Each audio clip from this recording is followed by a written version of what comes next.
Abraham مادود سے ملنے آتا ہے، اسے 1000 سونے کے سکے اور صلح کی پیشکش کرتا ہے۔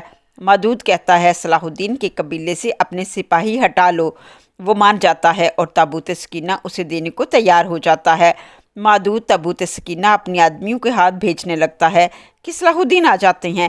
وہ منع کرتے ہیں، یہ تابوت یہیں رہے گا۔ دونوں میں بہت اختلافات ہوتے ہیں۔ گریگول ابراہم سے الجھتا ہے اور کہتا ہے، تم ایک صندوق کی خاطر اتنا سونا دے رہے ہو، میں یہ نہیں ہونے دوں گا۔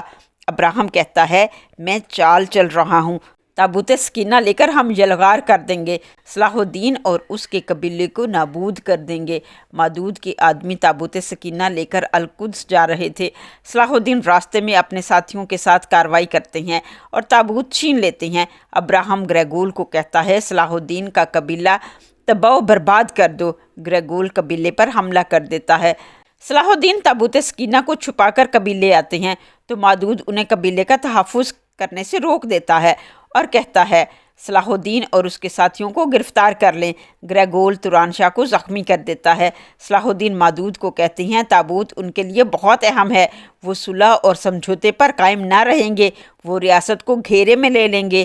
تابوت آپ کے پاس امانت رکھواتا ہوں اور اپنے قبیلے کو خود چھڑوا لوں گا۔ یہودی صلاح الدین کی خفیہ جگہ سے تابوت چرا لیتے ہیں۔ راستے میں کاراتگن آ جاتا ہے۔ کاراتگن تابوت لے لیتا ہے، وہ بھیڑیوں کے پہاڑوں میں لے جاتا ہے۔ صلیبی فوج کاراتگن پر حملہ کر کے اسے زخمی کر دیتے ہیں۔ صلاح الدین کاراتگن کو قبیلے بھیج دیتے ہیں اور تابوت لے آتے ہیں، مگر مادود کہتا ہے، میں تابوت ان کے حوالے کر دوں گا۔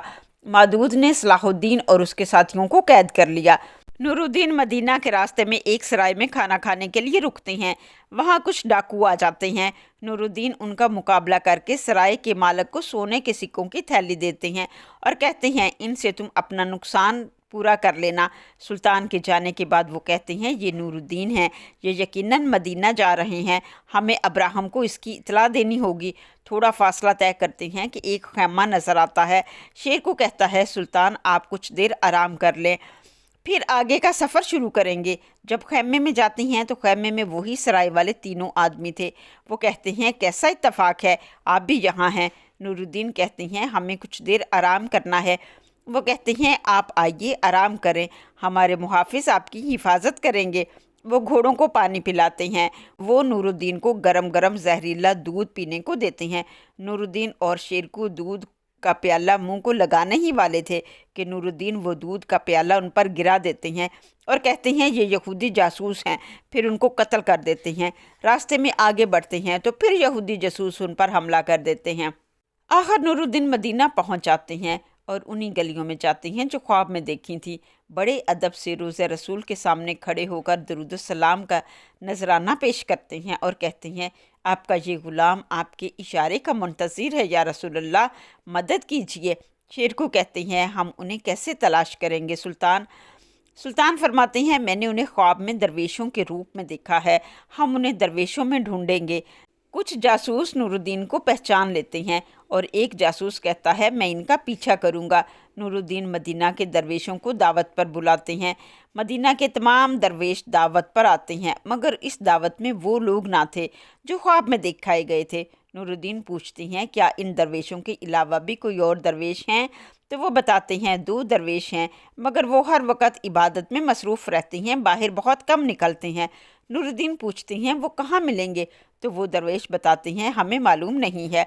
نور الدین ایک جاسوس کو پہچان لیتے ہیں جو ان کو راستے میں ملتا ہے۔ وہ اس کے پیچھے پیچھے چل پڑتے ہیں مدینہ میں۔ پھر جاسوس ان پر حملہ کر دیتے ہیں۔ شیر کو اس جاسوس کو پکڑ لیتے ہیں، تلوار تان لیتے ہیں اور پوچھتے ہیں، بتاؤ ان کا ٹھکانہ جو پیارے پیغمبر کے جسد مبارک کو چرانے کی کوشش کر رہے ہیں۔ وہ کہتا ہے، قبرستان۔ کوئی دوسرا جاسوس اسے اپنے تیر کا نشانہ بناتا ہے اور وہ گر جاتا ہے اور مر جاتا ہے۔ نور الدین کہتے ہیں، اس نے مرنے سے قبل قبرستان کہا تھا، ہمیں جنت البقیع جانا ہوگا۔ وہ جنت البقیع پہنچتے ہیں تو وہاں صرف ایک ہی گھر تھا۔ آپ اپنے 2 ساتھیوں کے ساتھ اس گھر میں داخل ہوتے ہیں۔ یہاں گھر میں کوئی بھی نہ تھا۔ وہ سارا گھر دیکھتے ہیں مگر وہاں کچھ نہ ملا۔ کچھ ہی دیر میں 8-10 لوگ گھر میں داخل ہوتے ہیں اور کہتے ہیں، آج نور الدین بچ کر نہ جائے گا۔ شیر کو نور الدین اور عماد ایک طرف چھپ جاتے ہیں۔ وہ نورالدین کو قتل کرنے کی بات چیت کرتے ہیں۔ شیرکو اور نورالدین ان پر حملہ کر کے انہیں قتل کر دیتے ہیں اور ایک کی گردن پر تلوار رکھ کر پوچھتے ہیں وہ دونوں درویش کے روپ والے کہاں ہیں؟ وہ کہتا ہے بے شک مجھے قتل کر دو مگر میں کچھ نہ بتاؤں گا۔ نورالدین اپنے پاؤں کے نیچے کچھ محسوس کرتے ہیں۔ آپ کہتے ہیں عماد قالین ہٹاؤ۔ جب قالین ہٹاتے ہیں تو اوپر لکڑی کا تختہ تھا۔ جب وہ تختہ اٹھاتے ہیں تو اندر سرنگ تھی۔ وہ دونوں کھدائی میں مصروف تھے۔ تینوں سرنگ کے اندر داخل ہوتے ہیں۔ آپ فوراً انہیں پہچان جاتے ہیں۔ صرف چند فٹ کا فاصلہ باقی رہ گیا تھا۔ نورالدین کہتے ہیں تم اپنے غلیظ ہاتھوں سے اس امتی نورالدین زنگی کے آقا و مولا کے جسد مبارک کو چرانے والے تھے۔ میں ان کے روضہ اقدس کا ادنا خادم، ان کے دشمنوں کی موت ہوں۔ پھر نورالدین ان کو قتل کرتے ہیں اور حکم دیتے ہیں ان کی لاشیں مدینہ سے باہر پھینک دی جائیں، اس سرنگ کو مٹی سے بھر دیا جائے اور میرے آقا کے روضہ اقدس کے چاروں طرف سیسہ پلائی دیواریں بنائی جائیں۔ پھر فرماتے ہیں یا رسول اللہ صلی اللہ علیہ وآلہ وسلم، آپ کی یہ ادنا خدمت سے جو مجھے خوشی ملی ہے وہ مجھے دنیا بھر کی دولت اور آسائش سے بھی نہیں مل سکتی۔ آج کے لیے بس اتنا ہی۔ نیکسٹ ویڈیو میں ہم جانیں گے نورالدین کو مزید کن آزمائشوں سے گزرنا پڑتا ہے۔ صلاح الدین کیا تابوت سکینہ بچا سکیں گے؟ یہ سب جاننے کے لیے ہمارے ساتھ جڑے رہیے۔ چینل کو سبسکرائب کریں، ویڈیو کو لائک اور شیئر کرنا نہ بھولیں، کمنٹ سیکشن میں اپنی رائے کا اظہار کریں۔ ملتے ہیں نیکسٹ ویڈیو میں، تب تک کے لیے اللہ حافظ، اسٹے بلیسڈ۔